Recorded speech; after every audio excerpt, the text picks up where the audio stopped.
horse view of horse behavior, which is really only our human interpretation of their behavior anyway, and look at it from a learning perspective, because the nervous system has a way of learning, and if too much stress is added, what happens is there's a release of a hormone called ACTH, which blocks learning.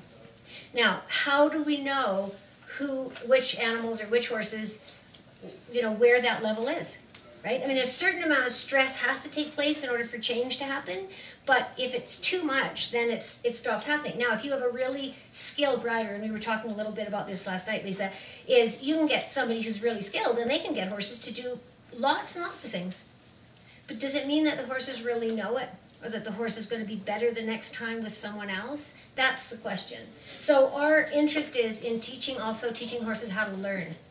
And that goes beyond just training. And I consider the difference between training and education is training is, I don't know, most of us use computers. Training is knowing how to work your way through, say, Word or through some programs. And education is understanding how computers work. Like, who knows that? Right? So that's what I'm interested in doing. So lots of the things that we do with the horses may not seem related to what their end skill or end task will be, but what happens is what we find is that those horses have an ability to learn and learn to act instead of react. Now, in order to do that, we have to teach ourselves to act instead of react. Because most of our behavior, like if you see someone getting upset with a horse or getting after a horse, why do you think they do that? Because they're frustrated. They're frustrated, or they could be afraid. Yeah. And fear is something that causes us to do all sorts of things that that in a rational way we would look back and go, "Well, I wish I hadn't done that." But it happens to horses too. And I feel like what we need to do is we look at, from a TTouch perspective, is how do we look at things from the animal's point of view instead of only our point of view? Now, does it mean that we're really going to understand exactly what they're thinking or whatever? I don't think we can. I mean, we can barely communicate with each other when we speak the same language, right? Mm-hmm. So how is it that people will say, "Oh, well, that horse is defiant because it's swishing his tail that way"? Really? You think that?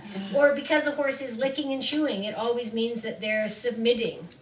The salivary glands, the mouth, and the eyes are connected to the parasympathetic nervous system. So you can have it as a release of stress.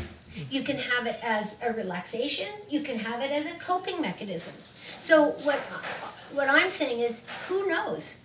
And I think that if we can broaden our sort of how we observe horses, because that's one of the big components that we do, is we teach people how to observe and really look at horses and look for the small things that they go to tell us rather than just when they shout at us. Because so much of the time, and some of the Arabs, they are just out there, so you kind of know exactly, they kind of wear their heart on their sleeve, and you know exactly kind of what's going on for them, or we think they do. And then there's these other horses, lots of times quarter horses, and they internalize things, and all of a sudden they explode, and people go, "They gave me no warning." They gave lots of warning, but it was in really, really small pieces. And the thing is, if you can just redirect when a horse is having those situations rather than escalating things, in my experience, the horses can actually learn a lot. It's a lot more satisfactory for the people as well as it is for the horses.